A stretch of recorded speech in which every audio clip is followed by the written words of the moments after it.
50 years ago, a great American, in whose symbolic shadow we stand today, signed the Emancipation Proclamation. This momentous decree came as a great beacon light of hope to millions of Negro slaves who had been seared in the flames of withering injustice. It came as a joyous daybreak to end the long night of their captivity.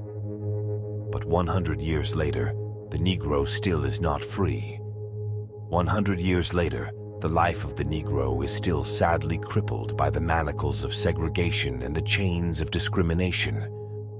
100 years later, the Negro lives on a lonely island of poverty in the midst of a vast ocean of material prosperity. 100 years later, the Negro is still languished in the corners of American society and finds himself in exile in his own land. And so we've come here today to dramatize a shameful condition. In a sense, we've come to our nation's capital to cash a check. When the architects of our republic wrote the magnificent words of the Constitution and the Declaration of Independence, they were signing a promissory note to which every American was to fall heir. This note was a promise that all men, yes, black men as well as white men, would be guaranteed the unalienable rights of life, liberty, and the pursuit of happiness. It is obvious today that America has defaulted on this promissory note insofar as her citizens of color are concerned.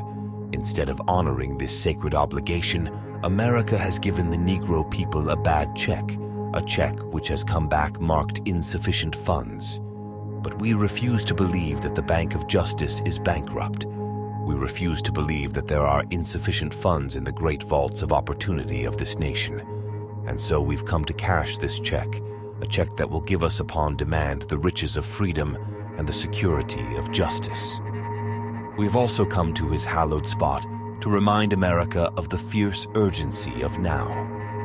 This is no time to engage in the luxury of cooling off or to take the tranquilizing drug of gradualism.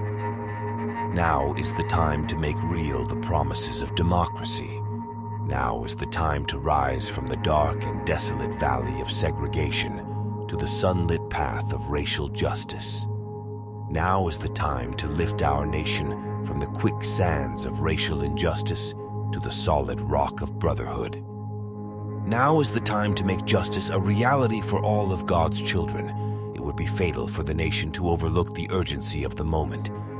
This sweltering summer of the Negro's legitimate discontent will not pass until there is an invigorating autumn of freedom and equality. 1963 is not an end, but a beginning. Those who hoped that the Negro needed to blow off steam and will now be content will have a rude awakening if the nation returns to business as usual.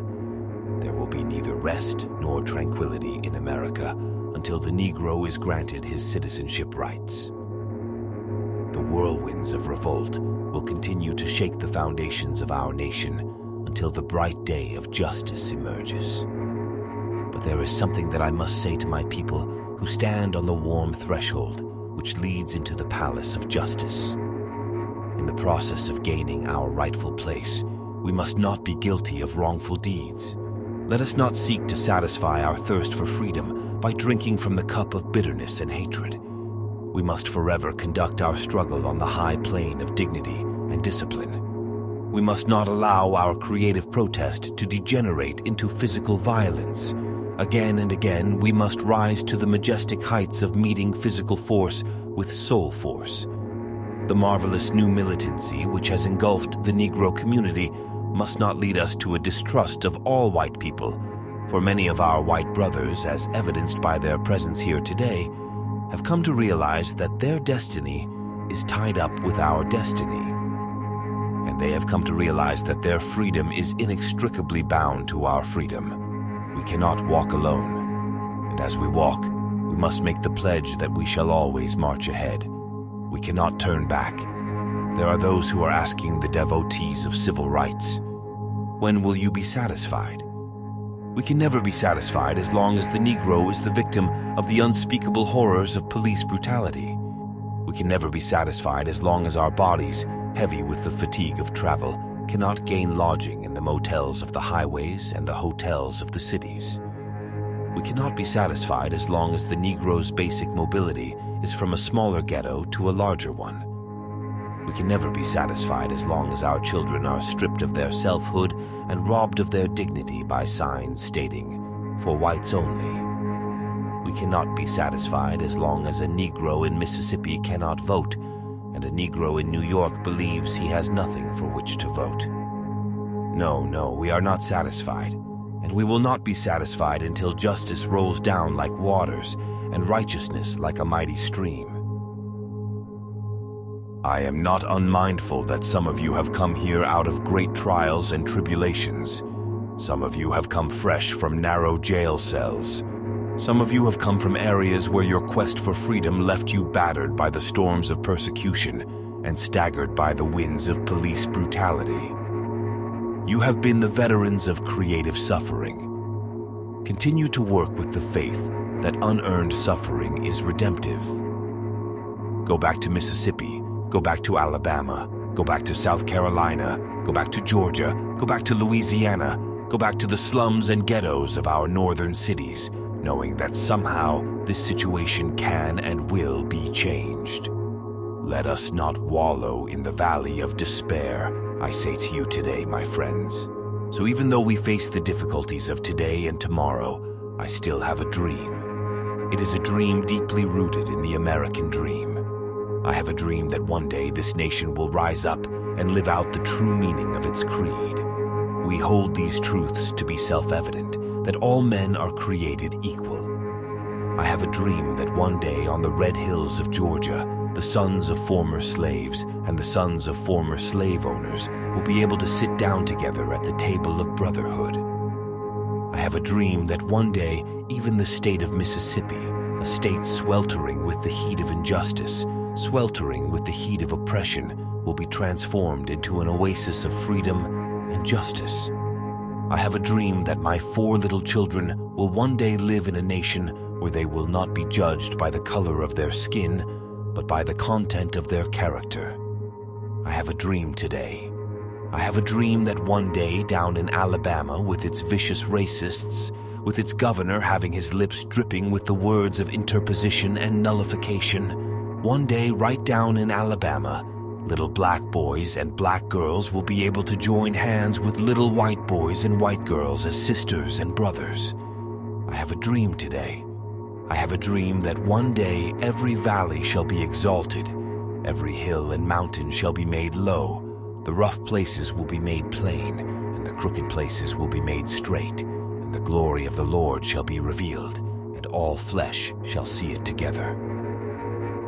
This is our hope. This is the faith that I go back to the South with.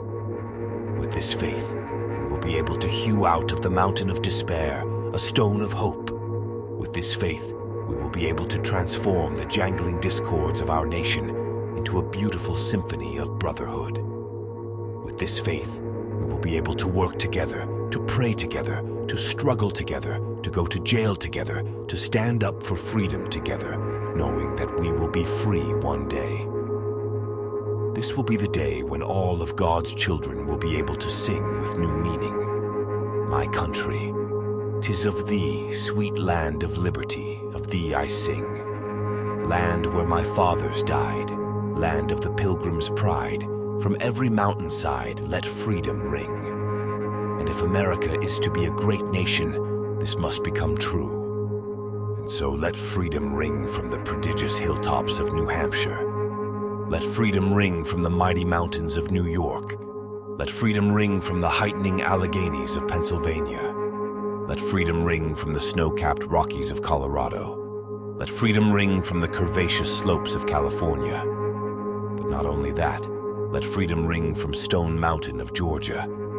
Let freedom ring from Lookout Mountain of Tennessee. Let freedom ring from every hill and molehill of Mississippi, from every mountainside. Let freedom ring. And when this happens, and when we allow freedom ring, when we let it ring from every village and every hamlet, from every state and every city, we will be able to speed up that day when all of God's children, black men and white men, Jews and Gentiles, Protestants and Catholics, will be able to join hands and sing in the words of the old Negro spiritual, Free at last. Free at last. Thank God Almighty, we are free at last.